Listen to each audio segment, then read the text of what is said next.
Episode 61 to 70। 61 अध्याय 61 कोई अपनी पत्नी की लालसा कर रहा है। 61 अध्याय 61 कोई अपनी पत्नी की लालसा कर रहा है। लिफ्ट में हर कोई एमिली पाकर को देख रहा था, जो उदासीन दिखाई दे रही थी। उसने सोफी पाकर की ओर देखा और अपने हाथ की तेज गति से सोफी को लिफ्ट से बाहर धकेल दिया। सोफी को उम्मीद नहीं थी कि एमिली अचानक ऐसा कुछ करेगी और वह ऊंची एड़ी के जूते पहने हुए ही फर्श पर गिर पड़ी। एमिली, तुम क्या कर रही हो? सोफी चिल्लाए, क्या तुम देख नहीं सकते? लिफ्ट ओवरलोड है। एमिली ने लिफ्ट पर लगी लाल संकेतक लाइट की ओर इशारा किया।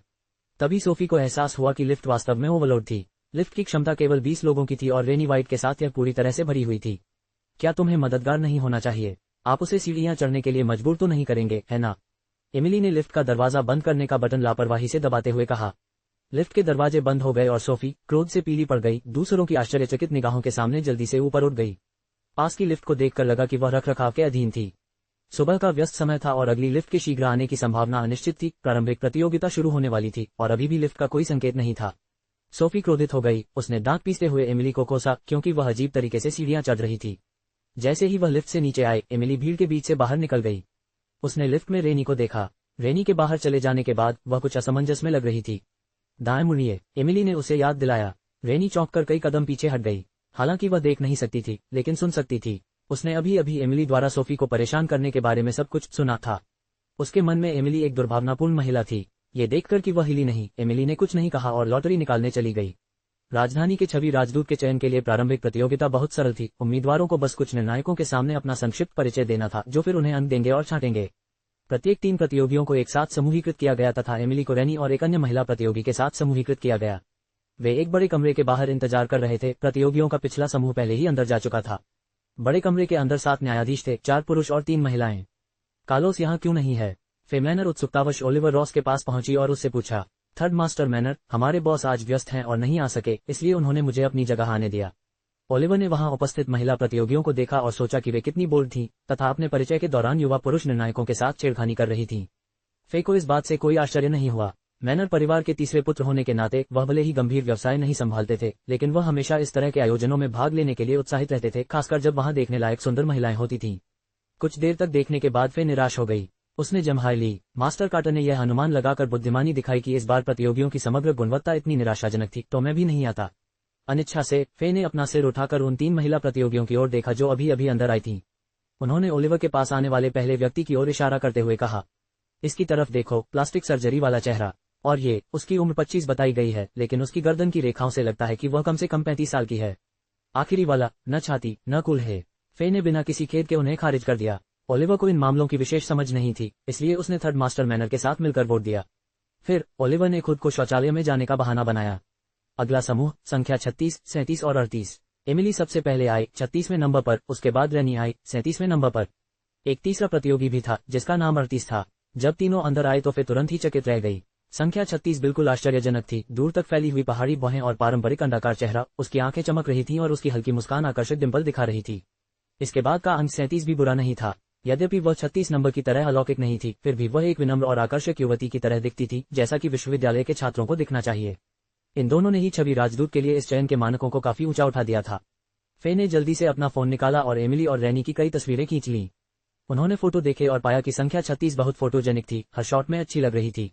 ऐसी सुंदरता को सभी के साथ साझा करने की आवश्यकता थी। फे ने तुरंत ही इन तस्वीरों को अपने और कार्लोस तथा कुछ अन्य बचपन के दोस्तों के वीचैट ग्रुप में भेज दिया। मास्टर कार्टर, आज प्रारंभिक सत्र में न आकर आपने सचमुच बहुत कुछ खो दिया। 2 असाधारण सुंदरियां हैं। एमिली ने फे को उस बदकिस्मत व्यक्ति के रूप में पहचान लिया जिसे वह और कार्लोस पिछली रात हवा का आनंद लेने के लिए पहाड़ पर छोड़ गए थे, लेकिन उसने उसे न जानने का नाटक किया और मुस्कुराते हुए सहजता से अपना परिचय पूरा किया। यद्यपि रेनी अंधी थी, फिर भी उसका प्रदर्शन प्रभावशाली था। उसने अपने परिचय का एक भाग विशेष रूप से अंग्रेजी में तैयार किया था। जब तीनों ने अपना परिचय पूरा कर लिया तो फे ने बिना किसी हिचकिचाहट के 36 और 37 नंबर पास कर दिए। नंबर 38, जो बहुत घबराया हुआ और साधारण सा दिख रहा था, उसे फे ने अनौपचारिक रूप से बाहर कर दिया। अधिकांश निर्णायक प्रायोजक थे, जिनमें कार्टर परिवार के अलावा मैनर परिवार सबसे बड़े प्रायोजकों में से एक था। फे के मत को देखकर कई न्यायाधीशों ने भी बिना किसी हिचकिचाहट के उनका अनुसरण किया। खुद को बाहर होते देख नंबर 38 का चेहरा बदसूरत हो गया। वह उसी समय क्रोधित हो गई। उन्होंने कहा, मुझे क्यों नहीं जाने दिया गया? 36वें नंबर वाले को बाहर होना चाहिए। वह पूर्णकालिक स्नातक भी नहीं है, वह भाग लेने के लिए योग्य नहीं है, और आप आयोजक भी समीक्षा नहीं करते हैं, ये बहुत अनुचित है। नंबर 38 भी लिफ्ट में था और उसने सोफी की सारी बातें सुन ली थीं। ऐसा प्रतीत होता है कि उसे डर था कि जज उसकी बात पर विश्वास नहीं करेंगे, इसलिए उसने अपने बगल में खड़ी रेनी की ओर इशारा किया।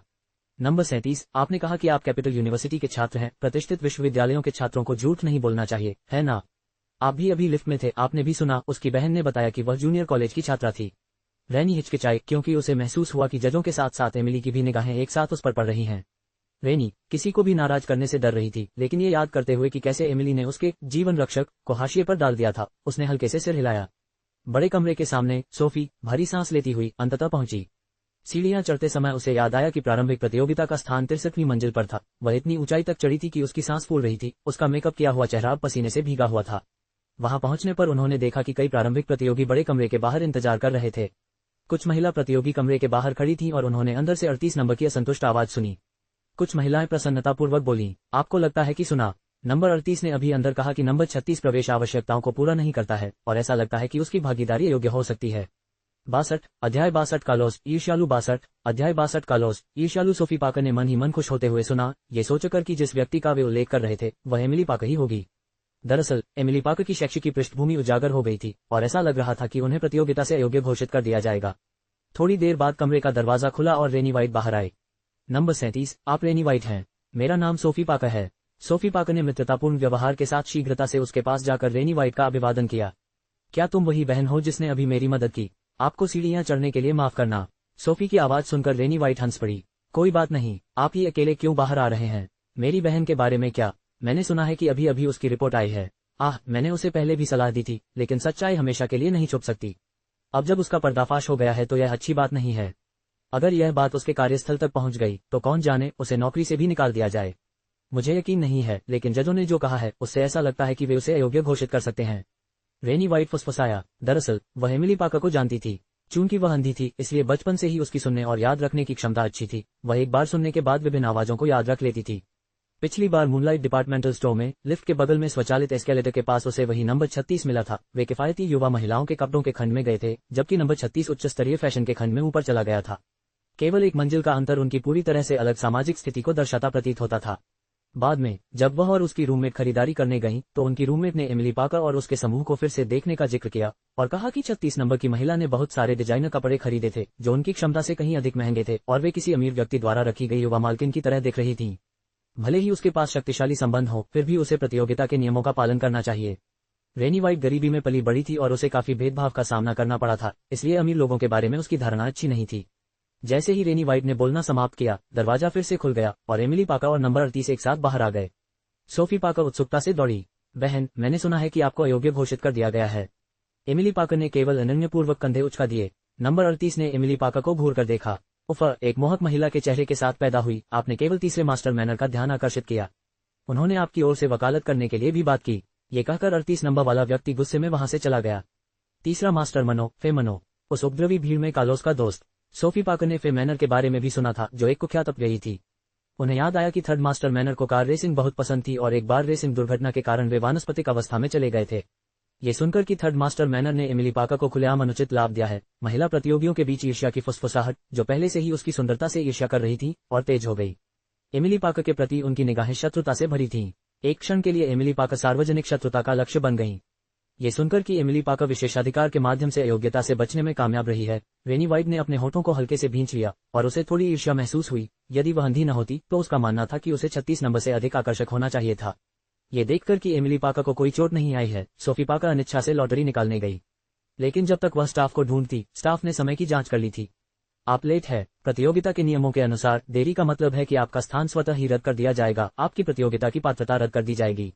सोफी पाकर को मानो बिजली का झटका लगा हो। वह इस इमेज एम्बेसडर चयन को जीतने के लिए दृढ़ थी और उसके माता पिता ने पहले ही उसकी निश्चित सफलता का प्रचार कर दिया था, जिससे उसके लिए अपने परिवार और दोस्तों को यह समझाना कठिन हो गया कि वह खाली हाथ कैसे लौट सकती है।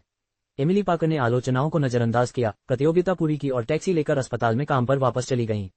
दोपहर में कालोस ने अपना काम खत्म करने के बाद अपना फोन चेक करने का सोचा। उसने उसे उठाया और देखा कि उसके दादाजी की कई मिस्ड कॉल थीं। तभी उसे याद आया कि उसे अपने दादाजी का फोन उठाना है। इस समय उन्होंने छोटे समूह चैट में देखा कि फे मैनर और कई बचपन के दोस्तों ने सैकड़ों संदेशों पर चर्चा की थी। उसने अचानक संदेशों को स्क्रॉल किया और देखा कि फे मैनर ने उसे ग्रुप में टैग किया हुआ है। फे मैनर, मास्टर कार्टर, ये बहुत दुख की बात है कि आप इस बार कैपिटल इमेज एम्बेसडर चयन में नहीं आए। फे मैनर, मुझे 2 बेहतरीन मिले। फे मैनर ने बहुत सारी तस्वीरें भेजी। कालोस ग्रुप चैट बंद करने ही वाला था कि तभी फे मैनर ने एक और फोटो भेज दी। जब कालोस ने फोटो में युवा और सुंदर रेनी वाइट को देखा तो वह थोड़ा चौंक गया। उसे अचानक याद आया कि रेनी वाइट ने उससे कहा था कि उसके स्कूल ने उसे कैपिटल इमेज एम्बेसडर चयन में भाग लेने की सिफारिश की थी। कार्लोस ने कभी भी रेनी के निजी मामलों के बारे में पूछताछ नहीं की। कार्लोस ने एक वाक्य के साथ उत्तर दिया, कार्लोस बुरा नहीं है। कार्लोस, जो पूरी सुबह सक्रिय नहीं था, को अचानक पुनर्जीवित होते देख फे मैनर एकदम से उत्साहित हो गया।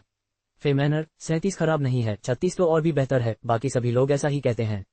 दरअसल अन्य बचपन के दोस्त भी इस बात से सहमत थे और उन्होंने सोचा कि संख्या 36 थोड़ी बेहतर है। फे मैनर, मैंने बस कुछ तस्वीरें लीं और वे सभी अच्छी दिखीं। कार्लोस ने उत्सुकतावश ऊपर स्क्रॉल किया और इस स्क्रॉल को देखकर उसकी उंगलियां सख्त हो गईं। एमिली पार्कर की कई तस्वीरें उनकी दृष्टि में घुसपैठ कर रही थीं। एक साथ 1 दर्जन से अधिक तस्वीरें थीं, क्लोज अप, पूरे शरीर की तस्वीरें, प्रोफाइल, सामने का दृश्य, मुस्कुराहट, भौहें चढ़ाना, उसकी आंखें बोलती हुई प्रतीत हो रही थीं। यही है ना, वह फे मैनर को देखकर क्यों मुस्कुरा रही है। कार्लोस ने अपना फोन कसकर पकड़ लिया। फे मैनर लगातार बकबक करती रही। फे मनो, नहीं, 36 अच्छा लग रहा है ना, कोई खराब कौन नहीं। कार्लोस, बहुत ही बदसूरत। छोटे समूह चैट। कार्लोस ने क्रोधित होकर अपना फोन एक तरफ फेंक दिया। क्या बकवास है, उन्हें इमेज एम्बेसडर चयन में भाग लेने की अनुमति किसने दी? इतना बड़ा मामला और उसने मेरे साथ इस पर चर्चा भी नहीं की। मैं उसका पति हूँ, हमने विवाह समझौते पर भी हस्ताक्षर किए हैं। कार्लोस ने सोचा, लेकिन फिर उसने दोबारा सोचा और विवाह समझौते में एमिली को प्रतियोगिताओं में भाग लेने से रोकने वाला कोई खंड नहीं था। कार्लोस को इस बात का अफसोस था, उसे उस घटिया इमेज एम्बेसडर चयन समारोह में शामिल होना चाहिए था। अगर उसने एमिली को वीटो कर दिया होता तो उसे पास करने की हिम्मत कौन कर सकता था। कार्लोस का फोन फिर बज उठा। उस विशेष रिंगटोन को सुनकर लगा कि वह दादाजी था। कार्लोस ने फिर अपना फोन खोला। जैसे ही उसने इसे खोला, उसने कई तस्वीरें देखीं। कार्लोस का गुस्सा, जो अभी तक दबा नहीं था, फिर से भड़क उठा। दादाजी ने उन्हें एमिली पार्कर की शहर छवि राजदूत चयन में भाग लेने की तस्वीरें भी भेजी थीं। कार्टर कबीले ने प्रतियोगिता प्रायोजित की थी और दादाजी भी देखने गए थे। वह एमिली, जो न केवल फे मैनर और जजों के प्रति नखरेबाजी से पेश आ रही थी, बल्कि अपने दादा जैसे बुजुर्ग के साथ भी घुल मिल रही थी और उसकी इतनी सारी तस्वीरें खिंचवा रही थी। कार्लोस की आंखें गहरी होती गईं। इसी समय दादाजी ने फोन किया। छोटे बदमाश, तुमने अंततः मेरी कॉल का उत्तर दिया। आज का कैपिटल सिटी इमेज एम्बेसडर प्रारंभिक चयन। इससे पहले कि ओल्ड मास्टर पूछते, कार्लोस ने अत्यंत कठोर स्वर में कहा, आप एमिली के बारे में पूछने वाले हैं, है ना? ये सुनकर बूढ़े मास्टर अंदर ही अंदर बहुत खुश हुए। ये छोटा बदमाश वास्तव में प्रारंभिक प्रतियोगिता में गया था और उसने इतनी जल्दी छोटी नस पर ध्यान दिया। 63, अध्याय 63, रेनी वाइट के छोटे विचार। 63, अध्याय 63, रेनी वाइट के छोटे विचार। फोन के दूसरी तरफ ओल्ड मास्टर लगभग आंसू में था। वह 1 या 2 महीने से व्यस्त थे और युवा नज और उनके पोते के बीच प्यार का बीज अंततः अंकुरित होने वाला था। हाँ, वह वही है। एमिली के बारे में आप क्या सोचते हैं? बूढ़े मास्टर ने कान खड़े कर लिए और यदि कार्लोस को वह युवा नस पसंद आ गई तो वह उसके परिवार के सामने तुरंत विवाह का प्रस्ताव रखने को तैयार हो गया। अप्रत्याशित रूप से कार्लोस के अगले कथन से ओल्ड मास्टर का रक्तचाप लगभग बढ़ गया। बिल्कुल भी अच्छा नहीं, बिल्कुल बदसूरत। ये कहते हुए कार्लोस ने अचानक ओल्ड मास्टर से फोन काट दिया। बूढ़े मास्टर के चेहरे पर मुस्कान जम गई और उसने अपने हाथ में फोन को लगभग कुचल दिया। अरे बदमाश, तू किसे बदसूरत कह रहा है? जवान नस को बदसूरत कहने की हिम्मत करो, तुम्हारा पूरा परिवार बदसूरत है। बूढ़ा मालिक वास्तव में इस पोते को अस्वीकार करना चाहता था। उन्होंने सोचा कि युवा नस इतनी सुंदर थी तो उनका शरारती पोता उसे कैसे पसंद नहीं कर सकता। नहीं, उसे कल युवा नस से पूछना था कि आज की प्रतियोगिता के दौरान कुछ हुआ या नहीं। ओल्ड मास्टर से फोन काटने के बाद भी कार्लोस अपनी हताशा से उबर नहीं पाया। उसने पुनः ओल्ड मास्टर के नंबर पर नजर डाली और पाया कि मोबाइल नंबर उस नंबर से मेल नहीं खा रहा था जिसे ओल्ड मास्टर ने वीचैट से डिलीट कर दिया था। कार्लोस ने संदेह भरी निगाहों से देखा और सोचा कि क्या ओल्ड मास्टर के अस्पताल में रहने के दौरान उसने युवाओं की चालाकियों को जल्दी से पहचान लिया था और 2 फोन नंबर हासिल कर लिए थे। कार्लोस ने इस पर अधिक विचार नहीं किया। कारखाने की नई कार का परीक्षण किया जा रहा था और अब उसे ओवरटाइम काम करने की आवश्यकता नहीं थी। अगली बार जब वह ओल्ड मास्टर से मिलेगा तो उसका फोन नंबर पूछेगा। Capital international trade centre. Sophie को बताया गया कि देर से आने के कारण उसे आज के प्रारंभिक दौर से अयोग्य घोषित कर दिया गया है, जिससे उसका चेहरा गुस्से से लाल हो गया। ये देखकर रेनी को बहुत ग्लानि हुई और वह जल्दी से कर्मचारियों के पास जाकर विनती करने लगा। यह महिला बस मेरी मदद कर रही थी और समय पर लिफ्ट नहीं पकड़ सकी, क्या आप कोई अपवाद कर सकते हैं? हालांकि स्टाफ सदस्य पूरी तरह से सहानुभूतिपूर्ण रहा। सोफी ने एक पल सोचा, क्या आप जानते हैं मैं कौन हूँ? स्टाफ सदस्य ने सोफी की ओर देखा, जो वास्तव में आकर्षक लग रही थी। डिजाइनर ब्रांड के कपड़े पहने हुए थी और एक संपन्न परिवार से थी। लेकिन ये राजधानी थी, एक ऐसी जगह जहां गिरने वाली प्रत्येक टाइल किसी अधिकारी को लग सकती थी। विशेष रूप से राजदूत के चयन समारोह में कर्मचारियों ने सभी प्रकार के लोगों को देखा था और स्वाभाविक रूप से सोफी को ज्यादा महत्व नहीं दिया। स्टाफ सदस्य के चेहरे पर उपेक्षापूर्ण भाव देखकर सोफी ने उपहास किया। आप कार्टर कबीले के बारे में जानते हैं, है ना? इस राजदूत चयन कार्यक्रम का प्रमुख प्रायोजक कार्टर क्लान है। मैं राष्ट्रपति पामा के बेटे की मंगेतर हूँ। सोफी के विचार में इवान पामा उसके भावी ससुर की तरह था। कार्लोस सिर्फ एक व्यभिचारी था और श्रीमती के बाद, कार्टर की मृत्यु के बाद, इवान ने देर सवेर एडम विलो को अपना रिश्तेदार मान लिया। एडम के साथ उसका रिश्ता इतना घनिष्ठ था कि वे सगाई की व्यवस्था पर चर्चा करने वाले थे। स्टाफ सदस्य पूरी तरह से चकित था, जबकि स्टाफ सदस्य हिचकिचा रहा था ये सोचकर कि सोफी की बातों पर विश्वास करे या नहीं। ओलिवर रॉस शौचालय से वापस आया और सोफी ने उसे देख लिया। इससे पहले सोफी ओलिवर रॉस जैसे सचिव की ओर देखती भी नहीं थी, लेकिन आज सोफी की आंखें चमक उठी और उसने दिखावटी उत्साह के साथ ओलिवर को पुकारा। सचिव रॉस। ओलिवर वहीं रुक गया और सोफी को देखकर वह एक पल के लिए भ्रमित हो गया। क्या वह उसे जानता था? सचिव रॉस, क्या आप मुझे नहीं पहचानते? मैं पाकर परिवार से सोफी पाकर हूँ, एमिली की बहन। सोफी ने मन ही मन सोचा, ओलिवर हाल ही में एमिली के साथ डेटिंग कर रहा था, इसलिए निश्चित रूप से वह जानता था कि वह एमिली की बहन है, उसकी भाभी। पाकर परिवार। ओलिवर रॉस को होश आया, वह बॉस की पत्नी की बहन थी, बॉस की चाची थी। हालांकि बॉस की महिला शायद ही कभी अपने परिवार का जिक्र करती है, फिर भी यह महिला उसके परिवार का हिस्सा है। मिस पाकर, तुम यहाँ क्यों हो? ओलिवर रॉस को इस बात की जानकारी नहीं थी कि सोफी पाकर और एमिली पाकर दोनों ही इमेज एम्बेसडर चयन में भाग लेने आई थीं। हालांकि ओलिवर रॉस की एक त्वरित नजर रेनी वाइट पर पड़ी, जो सोफी पाकर के बगल में खड़ा था, और वह हैरान रह गया। रेनी वाइट देख नहीं सकती थी, लेकिन उसने ओलिवर रॉस की आवाज सुनी और वह भी चौंक गई। मैं यहाँ चयन में भाग लेने आया हूँ। मैं बस इसलिए देर से पहुंचा क्योंकि मैं दूसरों की मदद कर रहा था। मैं यहाँ मिस वाइट की मदद कर रहा था और वह मेरे लिए गारंटी दे सकती है कि मैं केवल इसलिए देर से पहुंचा क्योंकि मैं लिफ्ट से चूक गया था। लेकिन इस स्टाफ सदस्य ने मुझे अंदर नहीं जाने दिया। सोफी पाकर ने स्टाफ सदस्य की ओर तिरस्कार भरी नजरों से देखा। ओलिवर रॉस की प्रतिक्रिया देखकर स्टाफ सदस्य ने जल्दी से कहा, तो यह व्यक्ति सचिव रॉस को ज्ञात है। अभी हुई चूक के लिए क्षमा चाहता हूँ मैडम, अब आप चयन के लिए जा सकती हैं। सोफी पाकर विजयी दिख रही थी, उसने अपना नंबर कार्ड लिया और तुरंत ओलिवर रॉस के साथ बड़े कमरे में प्रवेश किया। ओलिवर रॉस की मदद से सोफी पाकर ने प्रारंभिक दौर आसानी से पार कर लिया। जब वह बड़े कमरे से बाहर आई तो रेनी वाइट अभी तक बाहर नहीं गई थी और बाहर इंतजार कर रही थी। सिस्टर सोफी पाकर, क्या सब कुछ सुचारू रूप से चला? रेनी वाइट ने चिंता से पूछा। सोफी पाकर ने मुस्कुराते हुए जवाब दिया, बिल्कुल। वह आकर्षक और उच्च शिक्षित थी, यदि एमिली पास हो सकती थी तो वह क्यों नहीं? वैसे सिस्टर सोफी पाकर, ये सचिव रॉस कौन है जिन्होंने अभी अभी आपके लिए बात की? रेनी वाइट पहले ही पूछना चाहती थी, क्योंकि उसने ओलिवर रॉस की आवाज को भाई रॉस के रूप में पहचान लिया था, जिन्होंने पहले 2 बार उसकी मदद की थी। भाई रॉस भाई कार्टर के अच्छे मित्र थे। सोफी पाकर और स्टाफ सदस्य के लहजे से यह स्पष्ट था कि ओलिवर रॉस का एक साधारण शब्द स्टाफ सदस्य के रवैये को बदल सकता है, जो दर्शाता है कि भाई रॉस की पहचान महत्वपूर्ण होनी चाहिए। सोफी पाकर ने रेनी वाइट की ओर देखा और फिर उसे याद आया कि जब रेनी ने पहली बार कार्लोस को जाना था तो वह इस बात से अनजान थी कि कार्लोस कार्टर कबीले का यंग मास्टर था। सोफी पाकर ने हंसते हुए कहा, आपका मतलब सचिव रॉस है। वह युवा और योग्य हैं तथा कार्टर क्लैन ग्रुप के जूनियर प्रेसिडेंट कार्टर के सचिव हैं। हो सकता है कि आप अभी तक कार्टर कबीले के बारे में नहीं जानते हो। कार्टर क्लान हमारी राजधानी का कार्टर क्लान समूह है, देश का सबसे धनी कार्टर परिवार। आपको उनके बारे में तो सुनना चाहिए था। रेनी वाइट भाई कार्टर को याद करके दंग रह गई। क्या ऐसा हो सकता है? क्या भाई कार्टर का कार्टर कबीले से कोई संबंध हो सकता है? लेकिन यह विचार क्षणभंगुर था और रेनी वाइट ने तुरंत ही इस बेतुके विचार को अपने दिमाग से निकाल दिया। हालांकि वह ये भी चाहती थी कि भाई कार्टर कबीले का युवा मास्टर हो, लेकिन यदि वह ऐसा था तो उसके जैसा कोई व्यक्ति उसमें कैसे रुचि ले सकता है? इसके अलावा हालांकि भाई कार्टर अक्सर उसके लिए चीजें खरीदते थे, लेकिन उन्होंने उसे कभी कोई महंगी चीज नहीं दी। निश्चित रूप से वह गलत हो सकती है। भाई कार्टर और कार्टर कबीले के युवा मास्टर का उपनाम एक ही हो सकता है। रेनी वाइट अपने दिल में झिझकी और उसने कार्लोस की पहचान के बारे में और पूछताछ नहीं की। सोफी पाकर ने भी कोई स्पष्टीकरण नहीं दिया। आज के प्रारंभिक निर्णायकों में कार्लोस शामिल नहीं थे। ओलिवर रॉस कार्लोस की ओर से प्रतियोगिता में आए होंगे। हालांकि ओलिवर रॉस के लौटने के बाद वह कार्लोस को यह जरूर बताएगा कि रेनी वाइट ने भी इस प्रतियोगिता में भाग लिया था। कार्लोस द्वारा रेनी वाइट को दिए जाने वाले महत्व को देखते हुए वह अगली बार सेमीफाइनल के दौरान निश्चित रूप से उपस्थित रहेंगे।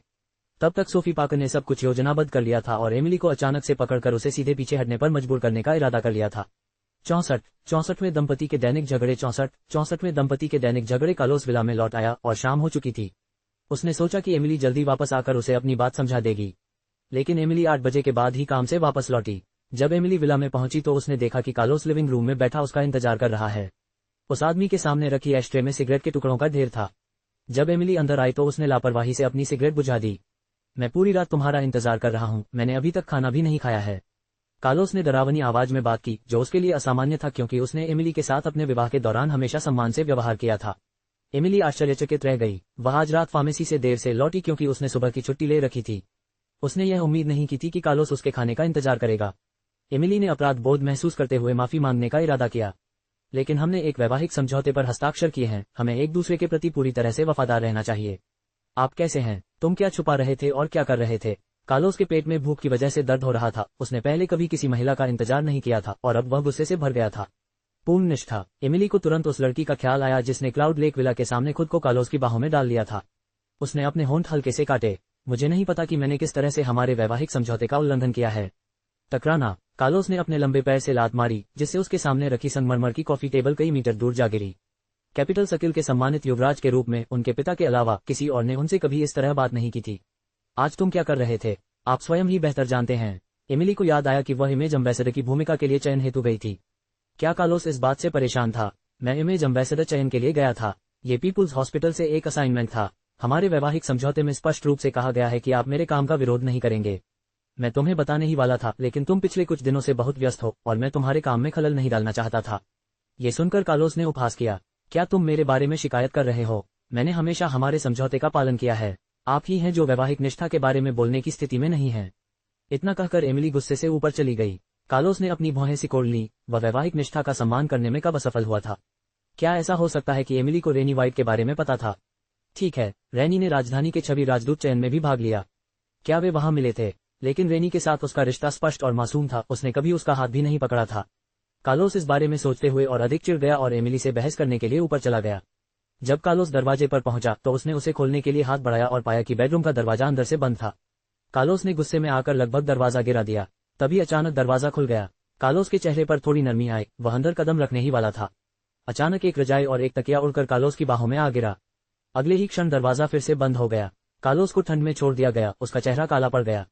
वह भड़कना चाहता था, लेकिन उसने दरवाजे पर लात मारने की इच्छा को रोक लिया और याद दिलाया कि शिशु सलाह पुस्तक में कहा गया था कि गर्भ में बच्चे चीजों को महसूस कर सकते हैं, और वह नहीं चाहता था कि उसका बच्चा ये सोचे कि वह एक ऐसा पिता है जो घरेलू हिंसा के लिए प्रवण है।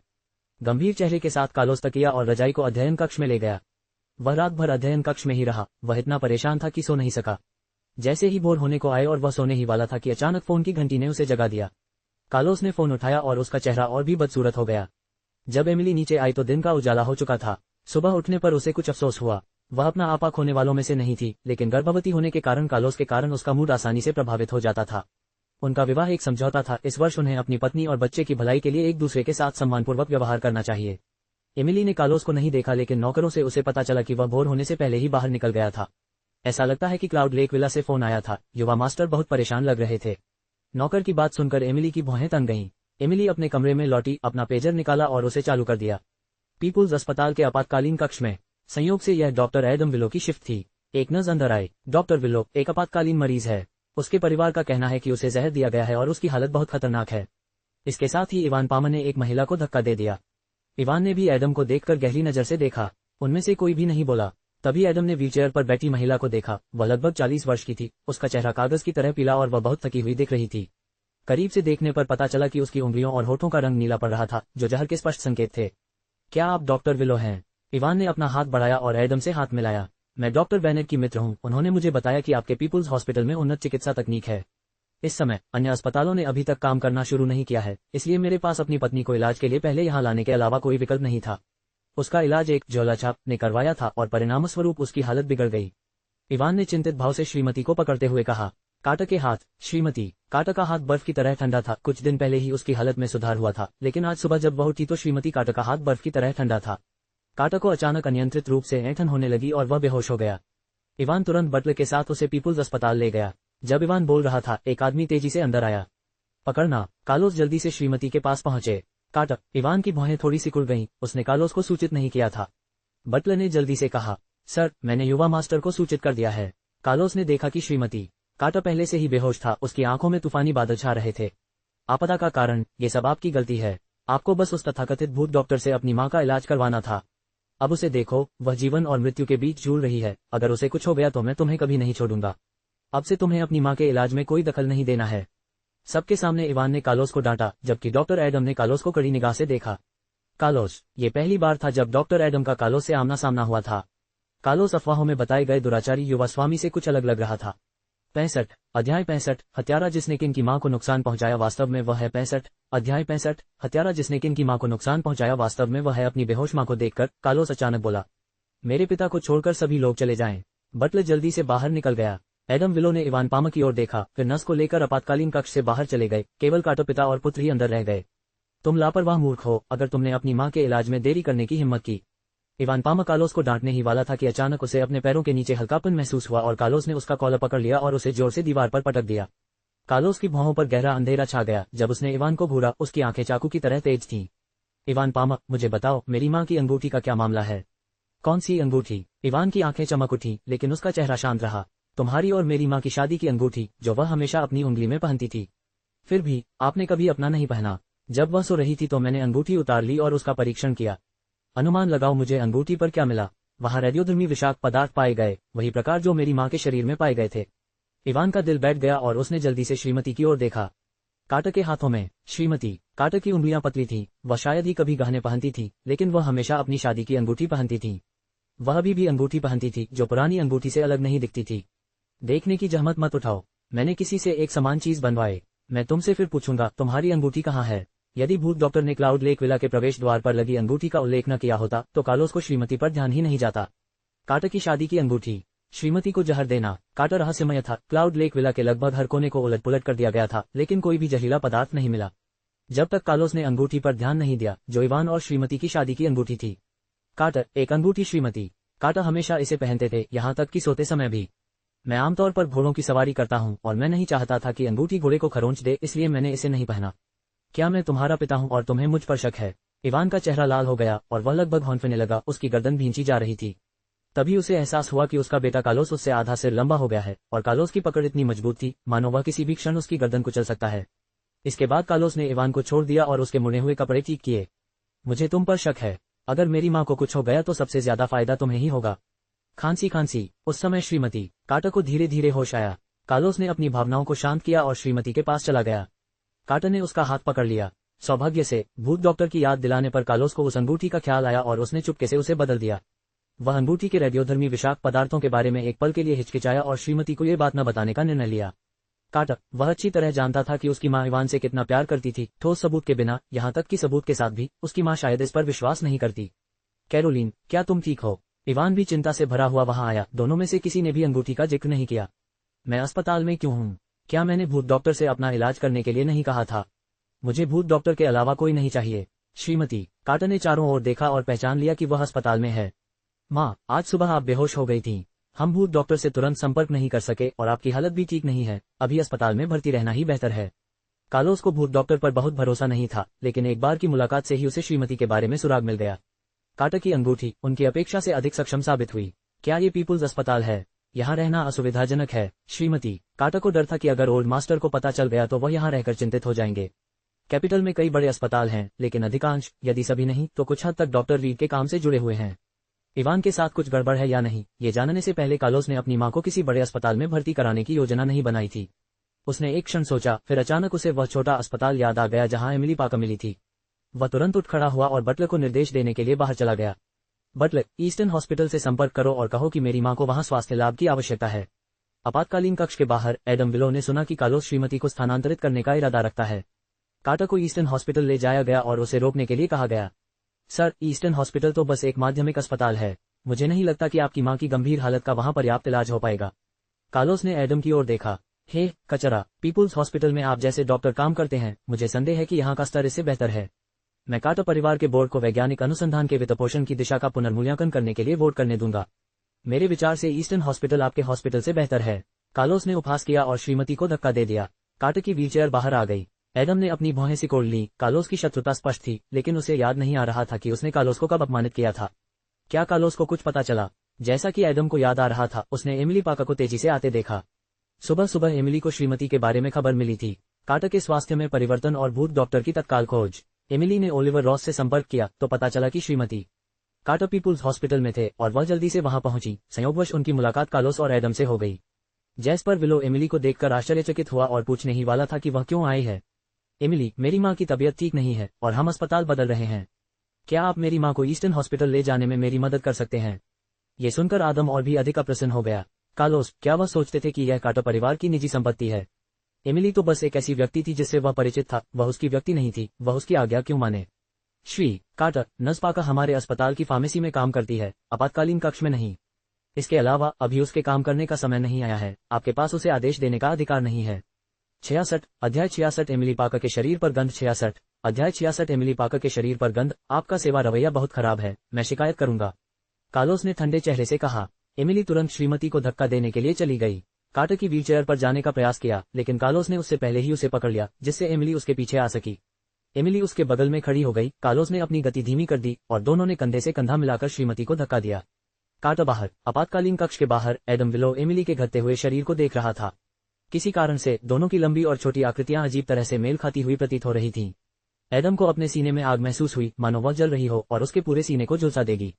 अचानक एक हाथ उसके कंधे पर आ गया। उसने अपना सिर घुमाकर देखा तो इवान पामा भौहें चढ़ाए उसकी ओर देख रहा था। राष्ट्रपति पामा। एडम की आंखें चमक उठीं। क्या आप एमिली पार्कर से परिचित हैं? अब तक इवान ने एमिली पार्कर को अपनी बहू मानने से इनकार किया है। हम पुराने सहपाठी हैं, एडम ने धीरे से कहा। तब इवान को राहत महसूस हुई। एमिली को यह जानकर आश्चर्य हुआ कि श्रीमती कार्टर को लव एंड काइंडनेस अस्पताल में स्थानांतरित किया जा रहा था। हालांकि एमिली ने इसके बारे में सोचा और महसूस किया कि कार्लोस की व्यवस्था वास्तव में काफी अच्छी थी। यद्यपि लव एंड काइंडनेस अस्पताल केवल एक माध्यमिक अस्पताल था और राजधानी में उल्लेखनीय नहीं था, लेकिन चूंकि यह एक छोटा अस्पताल था, इसलिए बाहरी लोगों द्वारा इसमें हस्तक्षेप की संभावना कम थी। यह एवलिन हैंसन का अस्पताल था और जैसा कि एमिली ने एवलिन को सचेत किया था, स्वाभाविक रूप से श्रीमती हैंसन की अच्छी देखभाल करने वाला कोई न कोई अवश्य होगा। कार्टर अस्पताल में भर्ती होने की प्रक्रिया पूरी करने और बाहर निकलने के बाद कार्लोस ने समय देखा। मैं तुम्हें ले चलूंगा। कार्लोस ने कार का दरवाजा खोला और एमिली छोटी मोटी बात न करते हुए कार में बैठ गई। मां ठीक हो जाएंगी। कार्लोस को चुप देखकर एमिली उसे दिलासा देने वाली थी, तभी अचानक उसे अपने कंधे पर भार महसूस हुआ। कार्लोस ने अपना सिर उसके कंधे पर रख दिया था। कार्लोस को कल रात अध्ययन कक्ष में नींद नहीं आई और सुबह सुबह ही वह पीपुल्स अस्पताल पहुंच गया। पिछले कुछ दिनों से उसकी आत्मा अत्यधिक तनावग्रस्त थी। वह ओवरटाइम काम कर रहा था और एमिली के बगल में बैठकर उसकी खुशबू को सूंघते हुए किसी कारण से वह आराम महसूस कर रहा था और अनजाने में सो गया। एमिली हिलने की हिम्मत नहीं कर सकी। उसे डर था कि कोई भी हरकत कार्लोस को जगा देगी। उसने अपना सिर थोड़ा सा घुमाया और कार्लोस की आंखों के नीचे गहरे काले घेरे और हल्की दाढ़ी के साथ उसकी सुंदर जबड़े की रेखा देखी। क्या वह पिछले कुछ दिनों से ठीक से सो नहीं पा रहा है? एमिली का दिल नरम पड़ गया। दरअसल कार्लोस एक बहुत अच्छा व्यक्ति था। कम से कम वह अपने परिवार के प्रति बहुत दयालु था और अपने काम के प्रति उतना उदासीन नहीं था जैसा कि अफवाहों में बताया गया था। बच्चे, चूंकि वह तुम्हारे पिता हैं, तो चलो शीत युद्ध समाप्त कर दें। एमिली खुद को रोक नहीं सकी और उसने धीरे से उस आदमी के रोएदार सिर को छू लिया। सोते समय भी कार्लोस के चेहरे के भाव आकर्षक थे। उनकी आकृतियां स्पष्ट थीं और पूर्वी व्यक्ति के लिए उनकी नाक असामान्य रूप से उभरी हुई थी। कार्लोस अज्ञात समय तक सोता रहा। विदेश भेजे जाने के बाद से कार्लोस ने शायद ही कभी इतनी गहरी नींद सोई हो। जब वह जागा तो उसने घबराहट से पूछा, ये वक्त क्या है बॉस? 10 बज गए हैं। जब कार्लोस ने एमिली की बजाय ओलिवर रॉस की आवाज सुनी तो वह घबराकर सीधा खड़ा हो गया। कार्लोस ने अपने बगल में खड़े ओलिवर रॉस को घूरकर देखा। ये बच्चा कार में कब बैठा? एमिली बिना कुछ कहे भाग गई। मालिक की पत्नी काम पर चली गई। कार्लोस को अपनी ओर घूरते देख ओलिवर रॉस ने जल्दी से समझाया, उस औरत की आंखों में सिर्फ काम है। पीपुल्स हॉस्पिटल उसे कितना वेतन देता है? देर सवेर मैं पीपुल्स हॉस्पिटल खरीद लूंगा। कार्लोस ने चिढ़कर कहा। अपने बॉस को उग्र रूप में देखकर ओलिवर रॉस ने कमजोरी से कहा, दरअसल बॉस की पत्नी अभी कुछ समय पहले ही चली गई है। आप 2 या 3 घंटे से सो रहे हैं। बॉस की पत्नी के कंधे में दर्द हो रहा होगा। उसने कोई आवाज नहीं की। ड्राइवर को डर था कि वह बहुत थक गई होगी, इसलिए उसने मुझे वहां आने के लिए कहा। क्या उस महिला ने उसे अपने ऊपर झुकने दिया और 2-3 घंटे तक बिना किसी आवाज के सोने दिया? कार्लोस को लगा कि उसके पेट का गुस्सा एक पल में शांत हो गया। कार फैक्ट्री में जाओ। 2 या 3 घंटे सोने के बाद कार्लोस अच्छे मूड में था। इस बारे में सोचें, जब वह पहले एमिली के साथ सोया था तो उसने खुद को गहरी नींद में सोते हुए पाया था। क्या यह उसके शरीर की खुशबू के कारण हो सकता है? ओलिवर रॉस, मेरे पिता की जांच करने में मेरी मदद करो। पता करो कि उनका किसके साथ लेन देन रहा है। कार्लोस को अपनी मां की अंगूठी याद आई और उसे अपने पिता पर संदेह होने लगा। ओलिवर रॉस ने एक नोट बनाया। बॉस, एक और बात है। कल जब मैं आपकी ओर से कैपिटल इमेज एम्बेसडर चयन के लिए गया तो मुझे पता चला कि बॉस की पत्नी रेनी वाइट और बॉस की पत्नी की बहन सभी ने भी नामांकन कराया था। रॉस को सेमीफाइनल सूची की समीक्षा के बाद ही पता चला कि बॉस की पत्नी और उसकी बहन दोनों सेमीफाइनल में पहुंच गई थी तथा रेनी वाइट भी सेमीफाइनल सूची में थी। चयन प्रतियोगिता का सेमीफाइनल कब है? 3 दिन में। मेरे लिए मेरा कार्यक्रम व्यवस्थित करें। मैं जज बनने जा रहा हूँ। ओलिवर रॉस दंग रह गया। बॉस ने कहा कि वह जज बनना चाहता था। 67 अध्याय 67 ससुर की बाधाएं 67 अध्याय 67 ससुर की बाधाएं। लेकिन एक बार बॉस बोल चुका तो ओलिवर रॉस ने असहमति का एक शब्द भी कहने की हिम्मत नहीं की। ओलिवर रॉस ने आगामी सप्ताह के लिए कार्लोस के कार्य शेड्यूल की जांच की। बॉस, हमारी नई कार की टेस्ट ड्राइव 3 दिन में है, लेकिन टेस्ट ड्राइव सुबह में है और इमेज एम्बेसडर सेमीफाइनल दोपहर में है। नई कार के लिए टेस्ट ड्राइवर अभी तक नहीं मिला। कार्लोस को याद आया कि उन्होंने कल एक टेस्ट ड्राइव की व्यवस्था की थी, लेकिन ड्राइवर टेस्ट के बीच में ही घायल हो गया और उन्हें दूसरा ड्राइवर ढूंढना पड़ा। हमें अभी तक कोई नहीं मिला है। राजधानी में कई परीक्षण चालक हैं, लेकिन कई लोग कार्टर ऑटोमोटिव की नई कारों को चलाने के लिए तैयार या सक्षम नहीं हैं, क्योंकि नई कार की तेज गति और नया मॉडल जो पिछले वाले से अलग है, कई ड्राइवर इसके आदी नहीं हैं। इसके अतिरिक्त पिछले ड्राइवर की चोट की खबर लीक हो गई है और ऐसी अफवाहें हैं कि कार्टर ऑटोमोटिव की कार के डिजाइन में एक बड़ी समस्या है। दावा किया जाता है कि यहां तक कि डिजाइनरों का भी खुलासा नहीं किया गया है और कार्टर ऑटोमोटिव की नई कार चलाना घातक हो सकता है। परिणाम स्वरूप और भी कम लोग कंपनी की नई कारों का परीक्षण करने के लिए तैयार हैं। बॉस, हमारी फैक्ट्री कई महीनों से घाटे में चल रही है और इस बार R&D फंड को वास्तव में वरिष्ठ अध्यक्ष कार्टर द्वारा अनुमोदित निदेशक मंडल के माध्यम से दरकिनार कर दिया गया था। उस समय बोर्ड की ओर से आपत्तियां थीं और ओल्ड कार्टर के सामने आपने वादा किया था कि आप 1 महीने के भीतर नई कार लॉन्च कर सकते हैं, जिससे हमारे पास ज्यादा समय नहीं बचा। यदि हम देरी करते रहेंगे तो कारखाने का घाटा और भी बढ़ जाएगा। ओलिवर रॉस ने याद दिलाया, क्योंकि वह भी जानता था कि बॉस हाल ही में बहुत दबाव में था, खासकर श्रीमती के बाद से। इस समय कार्टर की स्वास्थ्य संबंधी समस्याएं सामने आई हैं। नया ड्राइवर ढूंढने की कोई जरूरत नहीं है, मैं खुद ही इसका टेस्ट ड्राइव कर लूंगा। बाहरी अफवाहें सिर्फ हमारी फैक्ट्री का पतन देखना चाहती हैं। यदि मैं व्यक्तिगत रूप से इसका परीक्षण कर लूं और कोई समस्या न आए तो अफवाहें अपने आप ही खत्म हो जाएंगी। बॉस, वह नई कार बहुत तेज है, अनुभवी पुराने ड्राइवरों को भी इसे संभालना मुश्किल लगता है। ओलिवर रॉस ने अपनी चिंता व्यक्त की। यही व्यवस्था होगी, आप पहले इवान पामा की जांच करें। कार्लोस ने अपना हाथ हिलाया। अस्पताल में एडम विलो ने इवान पामा को बाहर देखा। जैसे ही वे अस्पताल के प्रवेश द्वार पर पहुंचे, उन्होंने देखा कि एक लाल रंग की सेडान गाड़ी उनके सामने आकर रुकी। सोफी पाकर कार से बाहर निकल रही थी। एडम और इवान को देखकर वह जल्दी से कार से बाहर निकली और गर्मजोशी से उनका स्वागत किया। भाई एडम, राष्ट्रपति पामा। पिता और पुत्र को एक साथ देखकर सोफी पाकर की आंखें चमक उठी, क्योंकि एडम और इवान दोनों की आंखें एक जैसी थीं और उनका व्यवहार भी सुंदर और परिष्कृत था। और आप कर रहे हैं? इवान ने सोफी पाकर की ओर देखा, उसे याद नहीं आया। एडम ने जल्दी से परिचय कराया, यह मेरी गर्लफ्रेंड सोफी पाकर है। छोटी सोफी, मैं अंकल पामा हूँ। अंकल पामा और मेरी माँ पुराने परिचित हैं, वह आज अस्पताल में डॉक्टर से मिलने आए हैं। सार्वजनिक रूप से एडम हमेशा इवान को अंकल कहकर संबोधित करता था। ये सुनकर कि वह एडम की प्रेमिका है, इवान ने सोफी पाकर को गौर से देखा।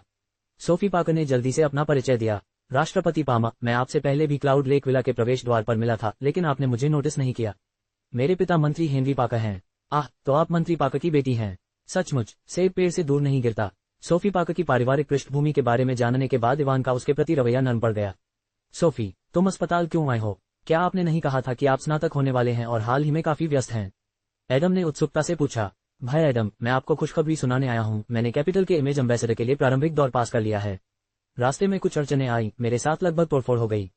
सौभाग्य से मैं फिर भी सेमीफाइनल तक पहुंच गया। सेमीफाइनल 3 दिन में है और आपको आकर मेरा समर्थन करना चाहिए। सोफी पाकर ने एडम की बांह खींचते हुए मुंह बनाते हुए कहा। किसी ने तुम्हें धमकाया? कैपिटल इमेज एम्बेसडर प्रतियोगिता के बारे में भी इवान पामा ने सुना था। ये कार्टर कबीले द्वारा प्रायोजित प्रतियोगिता थी। खैर, मैं वास्तव में कुछ भी कहना नहीं चाहता था, लेकिन एमिली पाकर इस बार सचमुच बहुत आगे निकल गईं।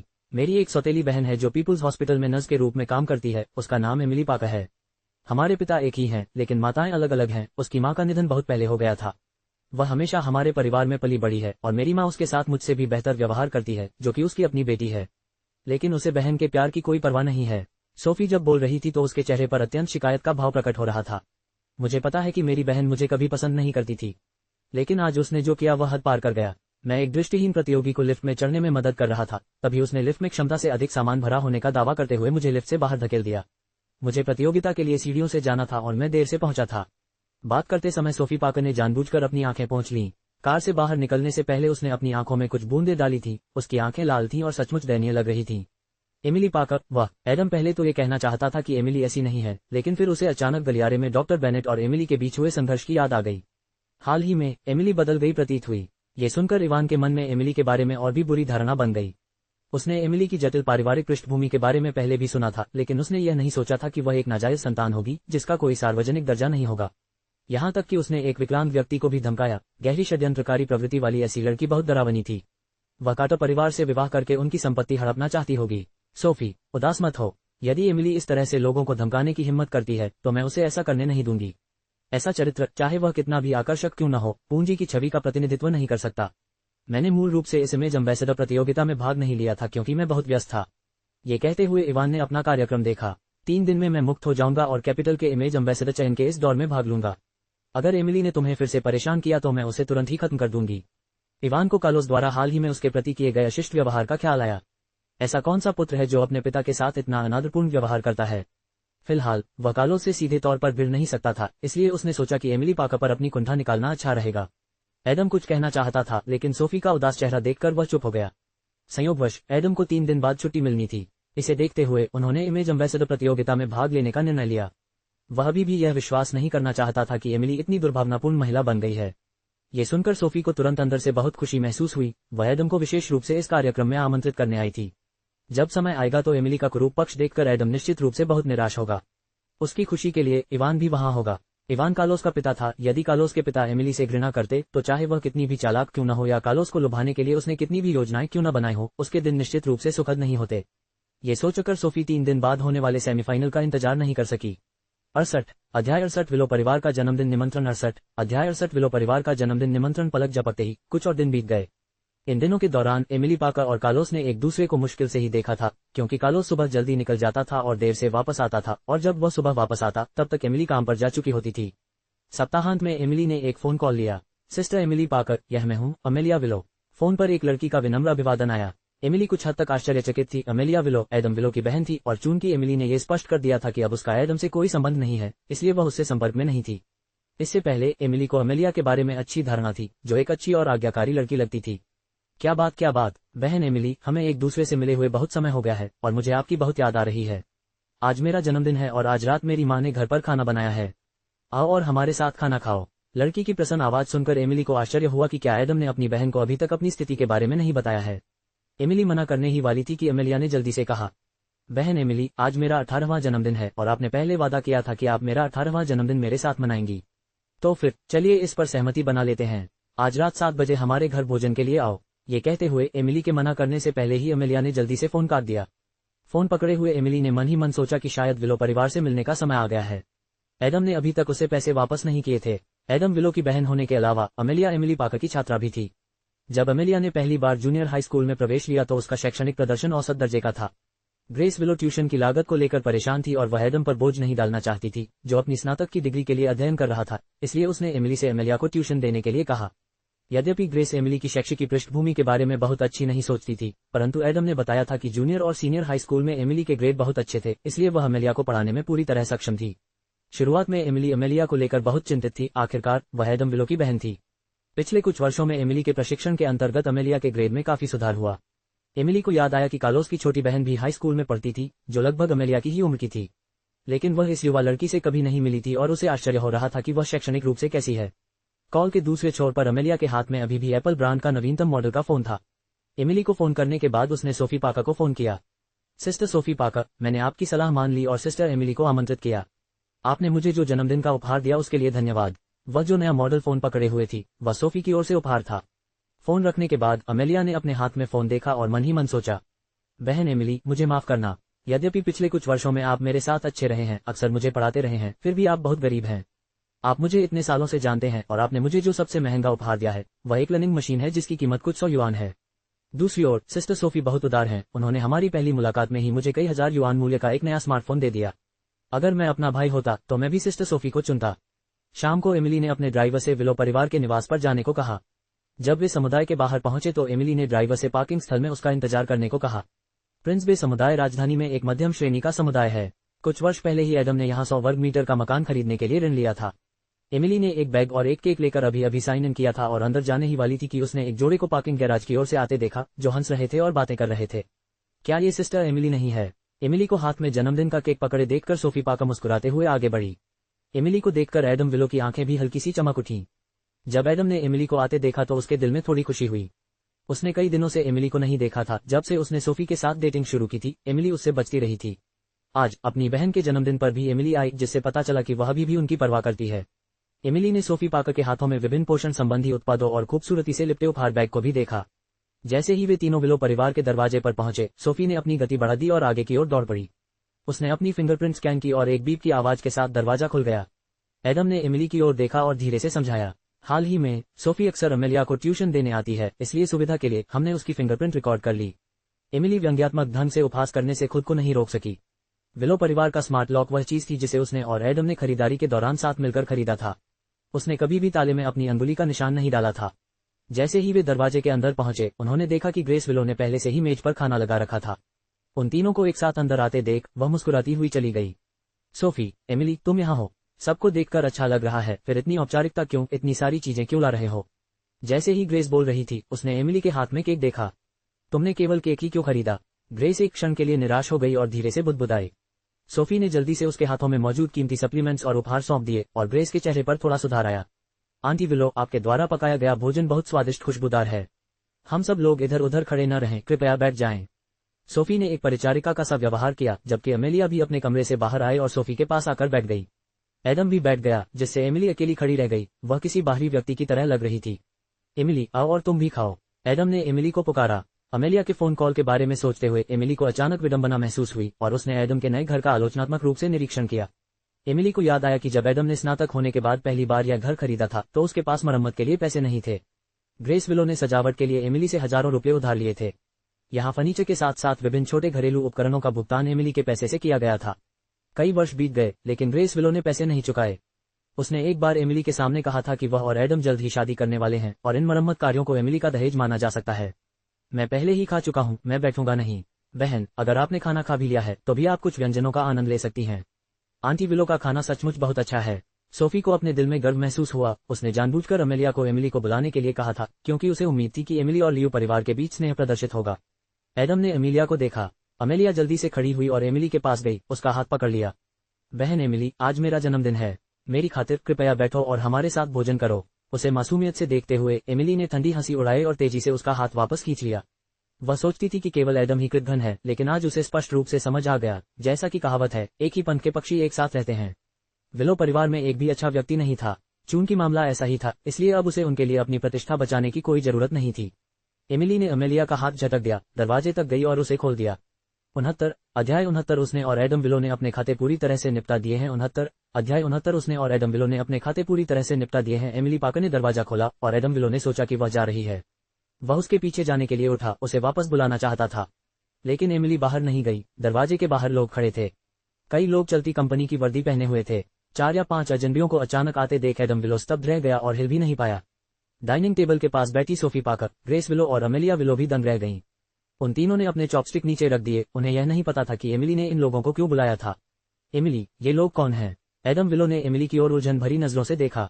एडम विलो, मैंने तुम्हें पिछली बार साफ साफ कहा था कि अब हमारा कोई रिश्ता नहीं है। हमें अपना हिसाब किताब चुकता करना चाहिए। मैंने तुम्हें कुछ समय दिया था। आपने कहा था कि आप पैसे वापस कर देंगे, लेकिन अब तक आपने मुझे कोई पैसा नहीं दिया है। चूंकि यह मामला है, इसलिए मैं अब और विनम्र नहीं रहूंगा। एमिली ने यह कहा और अपनी जेब से एक मुद्रित सूची निकालकर उसे मूविंग कंपनी के लोगों को सौंप दिया। यहाँ एक सूची है, आप लोग यहाँ सूचीबद्ध सभी चीजें पैक करें और उन्हें ले जाएं। एडम विलो हैरान रह गया। हालांकि ये ग्रेस विलो थी जिसने सबसे पहले प्रतिक्रिया दी। वह जल्दी से चलती कंपनी के कर्मचारियों के सामने पहुंची, अपने हाथों को एक मां मुर्गी की तरह फैलाया जो अपने चूजों की रक्षा करती है, और चिल्लाए, रुको, तुम क्या करने की कोशिश कर रहे हो? यह मेरा घर है। तुम्हें अंदर आने की अनुमति किसने दी? ये चोरी से किस प्रकार भिन्न है? मैडम, आप लापरवाही से बात नहीं कर सकती।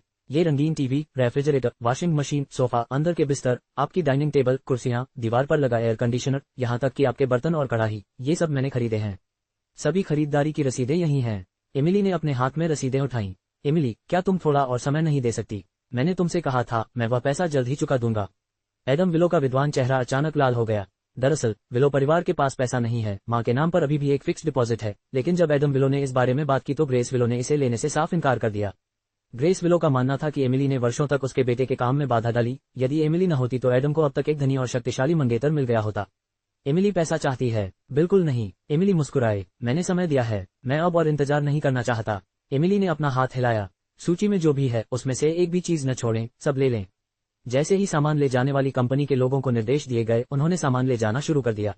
इसे नीचे रख दो, तुम सब इसे नीचे रख दो। ये सब हमारे परिवार का सामान है। अगर कोई भी इसे छीनने की हिम्मत करेगा तो मैं पुलिस को बुलाऊंगी। ग्रेस विलो अपने बड़े रंगीन टीवी से चिपकी हुई थी। चाची, आप पुलिस को बुला सकती हैं, लेकिन मेरे पास इन वस्तुओं की सभी रसीदें हैं और भुगतान रिकॉर्ड भी। बिना कारण पुलिस को बुलाना सार्वजनिक व्यवस्था में गड़बड़ी के लिए हिरासत में लेना है। एमिली खड़ी होकर सामान ढोने वालों को अंदर बाहर आते जाते और धीरे धीरे कमरा खाली करते हुए देख रही थी। भाई, कुछ तो बोलो। यह मेरा कंप्यूटर है, इसमें अभी भी मेरी अध्ययन सामग्री है, इसे स्थानांतरित नहीं किया जा सकता। बेटा, यह मेरा बिस्तर है, उससे कहो कि इसे न हिलाए। ग्रेस विलो और उनकी बेटियों को उम्मीद नहीं थी कि एमिली सचमुच ऐसा करेगी। वे चीखे चिल्लाए, लेकिन घर को खाली होने से नहीं रोक सके। अमेलिया विलो भी अपने सामान्य अच्छे व्यवहार वाले व्यक्तित्व से बदल गई। एमिली के सामने दौड़ी।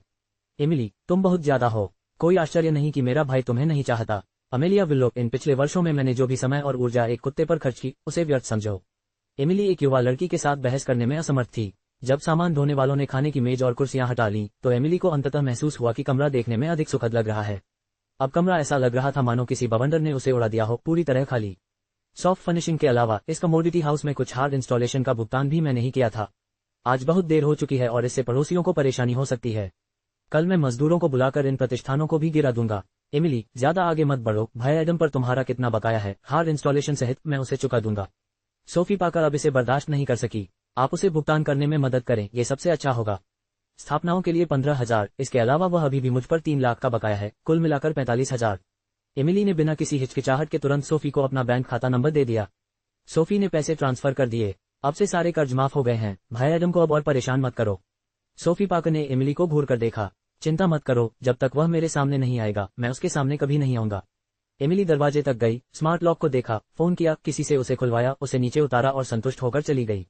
मैं बहुत गुस्से में हूँ, मैं बहुत गुस्से में हूँ। यह अभागी लड़की, एडम, तुम अंधे थे जो ऐसी औरत के प्यार में पड़ गए। ग्रेस विलो ने खाली घर के चारों ओर देखा, उसका दिल गुस्से से दर्द कर रहा था। मेरी बहन सचमुच बहुत आगे निकल गई। चाची, अमेलिया, परेशान मत हो। क्या हम आज रात किसी होटल में रुकें? मैंने सुना है कि पास में एक नया 5 सितारा होटल खुला है। सोफी, तुम बहुत समझदार हो। ये सुनकर ग्रेस विलो तुरंत खुश हो गई। सोफी मुस्कुराए। यद्यपि उसने आज रात कई लाख रुपए खर्च कर दिए, लेकिन यह इसके लायक था और निश्चित रूप से विलो परिवार पर एक उत्कृष्ट प्रभाव छोड़ा। इसके अलावा हाल ही में एक सपना देखने के बाद उसे भविष्य के बारे में बहुत कुछ पता चल गया।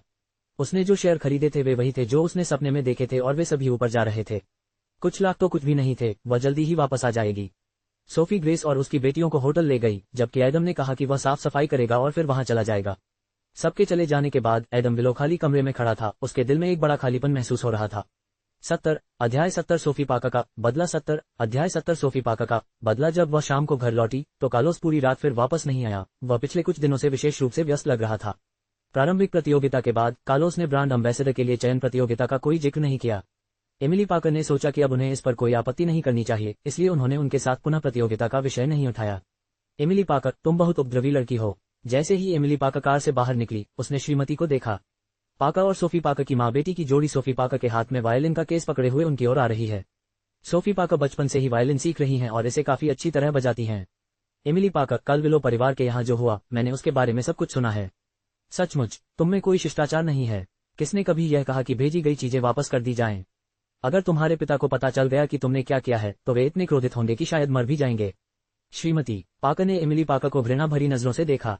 कल रात जब सोफी पाका घर पहुंची तो उसने श्रीमती को बताया, मुझे नहीं पता कि मैं क्या कर रही हूँ। पाका को एमिली पाका द्वारा विलो परिवार के घर पर किए गए हर काम के बारे में बताया गया। जब श्रीमती पाका ने सुना कि उसकी बेटी ने एमिली पाका के लिए इतना पैसा खर्च किया है तो उसे बहुत दुख हुआ। हालांकि एमिली पाका आज पहले जैसी नहीं रही। पाका परिवार के घर से पहले ही बाहर निकल चुकी श्रीमती पाका केवल शक्तिहीन होकर देख सकता था। कर्ज चुकाना स्वाभाविक है, अपनी चीजें वापस लेना, मेरे पिता मुझे दोष नहीं देंगे। जहां तक आपकी बात है, सोफी पाका की अभी तक शादी भी नहीं हुई है, लेकिन आप विलो परिवार के लिए पहले से ही अपना सब कुछ झोंक रही हैं। अगर मेरे पिताजी को इसके बारे में पता चलता तो शायद वे ही दुखी होकर मर जाते। एमिली पाका ने कहा और सोफी पाका की ओर देखा। ये तो बस कुछ लाख रुपए हैं, मैं तुम्हारी तरह छोटा नहीं हूँ। सोफी पाका ने गर्व से कहा। उसने अपने फोन पर स्टॉक ऐप खोला और हाल ही में खरीदे गए स्टॉक में बहुत अधिक उछाल आया। उसने जो कुछ लाख रुपए खर्च किए थे उन्हें पलक झपकते ही वापस कमाया जा सकता था। माँ, चलो उसके बारे में परेशान मत हो। चलो, मैंने जो मेकअप आर्टिस्ट रखा है वह जल्द ही आ जाएगा। ये कहते हुए सोफी पाका ने एमिली पाका के हाथ की ओर देखा। एमिली पाका एक फटा हुआ पर्यावरण अनुकूल बैग पकड़े हुए थी, जिसमें स्पष्ट रूप से कोई भी फैंसी संगीत वाद्य यंत्र नहीं था जिससे वे अपनी प्रतिभा का प्रदर्शन कर सकें। आज पुनः प्रतियोगिता है और प्रत्येक प्रतियोगी को अपनी प्रतिभा का प्रदर्शन करना है। मुझे याद है कि जब आप छोटे थे तब से आपने कभी कोई प्रतिभा नहीं सीखी। अगर मैं आपकी जगह होता तो मैं बाद में खुद को शर्मिंदा करने के लिए मंच पर नहीं जाता, बल्कि मैं हार मान लेता। इतना कहते ही सोफी पाका अपना वायलिन पकड़े हुए मदर पाका के साथ अंदर चली गईं। ये देखकर कि प्रतियोगिता शुरू होने वाली है, एमिली पाका भी अंदर आ गईं। मंच के पीछे सभी ने कपड़े बदलने और मेकअप करने शुरू कर दिए। जब एमिली पाका कपड़े बदलने की तैयारी कर रही थी तो एक कर्मचारी जैसा दिखने वाला व्यक्ति उसके पास आया। क्या आप एमिली पाका हैं? कोई तुम्हें बाहर ढूंढ रहा है। ये सुनकर एमिली पाका मुड़ी और बाहर चली गई। हालांकि जब एमिली पाका बाहर गई और चारों ओर देखा तो वहां कोई नहीं था। उसकी आंखों के नीचे एहसास की एक झलक उभरी और उसने तुरंत अपना फोन निकाल लिया। जैसे ही उसका फोन चालू हुआ, बैकस्टेज निगरानी फुटेज सामने आ गई।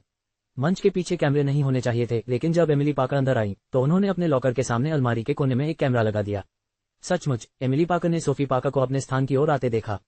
एमिली पाका द्वारा लाया गया बैग खोलकर उसने उसमें से एक बोतल निकाली और उसमें कुछ डालने का इरादा किया, तभी पीछे से एक आश्चर्यचकित आवाज आई।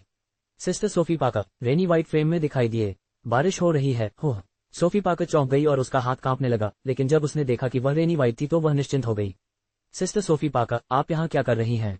रेनी व्हाइट देख नहीं सकती थी, लेकिन उसे याद था कि यह स्थान एमिली पाका का होना चाहिए था। सोफी पाका यहाँ क्या कर रही थी? रेनी, तुम मेरे यहाँ होने के बारे में किसी को नहीं बता सकती। मैं बस एमिली पाका को सबक सिखाना चाहता हूँ। उसने मुझे पिछली प्रारंभिक प्रतियोगिता में भाग लेने से लगभग वंचित कर दिया था। मैं उसके कपड़ों में किसी प्रकार का एलर्जी पैदा करने वाला पाउडर मिलाने की योजना बना रहा हूँ। मैं तुम्हें सिर्फ इतना बता रहा हूँ, तुम्हें किसी को नहीं बताना चाहिए। सोफी पाका ने रेनी व्हाइट को खींचा। इस तरह के एलर्जीनिक पाउडर का मूल रूप से रेनी व्हाइट पर उसके सपनों में इस्तेमाल करने का इरादा था, लेकिन इस जीवन में वह कार्लोस को नहीं चाहती थी। वह एमिली पाका के साथ मिलकर निपटने के लिए रेनी व्हाइट को जीतना चाहती थी। जब रेनी ने यह सुना तो उसने धीरे से अपने होंठ काट लिए। वह अंदर ही अंदर सोफी पाका के कार्यों से असहमत थी, लेकिन एमिली पाका वास्तव में एक अच्छी इंसान नहीं थी। इस बार तुम मेरी मदद करो और मैं ऐसा दिखावा करूंगा कि मुझे कुछ नहीं पता। रेनी वाइट ने धीरे से कहा। रेनी, बहुत बहुत धन्यवाद। प्रतियोगिता समाप्त होने के बाद मैं तुम्हें बाहर खाना खाने ले जाऊंगा। आपने अभी तक अपना मेकअप नहीं किया है ना? मैंने शहर से एक प्रसिद्ध मेकअप आर्टिस्ट को काम पर रखा है। आप स्वाभाविक रूप से अच्छी दिखती हैं, थोड़े से मेकअप के साथ आप निश्चित रूप से आश्चर्यजनक लगेंगी। सोफी पाकर ने एमिली पाकर के कपड़ों पर पाउडर छिड़का और फिर रेनी वाइट के साथ चली गई। सोफी पाकर की मदद से रेनी वाइट ने जल्दी से अपना मेकअप पूरा किया और नए कपड़े पहन लिए। जब तक सोफी पाकर और रेनी ने अपना मेकअप पूरा किया, एमिली पाकर वापस आ चुकी थी। एमिली पाकर को अपनी सीट पर वापस आते और अपने कपड़े बदलते देख सोफी पाकर की आंखों में एक आत्मसंतुष्टि स्पष्ट दिखाई दी। पुनः प्रतियोगिता शुरू हुई और रेनी वाइट ने सबसे पहले प्रदर्शन किया। उन्होंने क्लासिक पियानो टुकड़ा मूनलाइट सोनाटा बजाया। अभी मंच पर हल्के मेकअप के साथ रेनी एक अलौकिक परी की तरह लग रही थी। यद्यपि वह अंधी थी, फिर भी उसका पियानो संगीत असाधारण रूप से मधुर और मार्मिक था। जैसे ही पियानो का कार्यक्रम समाप्त हुआ, कार्यक्रम स्थल पर तालियों की गड़गड़ाहट गूंज उठी। रेनी वाइट खड़े हुए और दर्शकों को प्रणाम किया। इस समय वह एक नाजुक और स्पर्श करने वाले डैफोडिल की तरह थी, शुद्ध और गतिशील दिख रही थी। जब रेनी वाइट मंच से उतरी, एमिली पाकर आगे बढ़ने ही वाली थी कि वे एक दूसरे के पास से गुजर गईं। दर्शकों में एडम विलो अभी अभी आए थे और जैसे ही उन्होंने ऊपर देखा, उन्होंने एमिली पाकर को मंच पर देखा। आगे की कहानी सुनाने के लिए VM स्टोरी वर्ल्ड को सब्सक्राइब करो।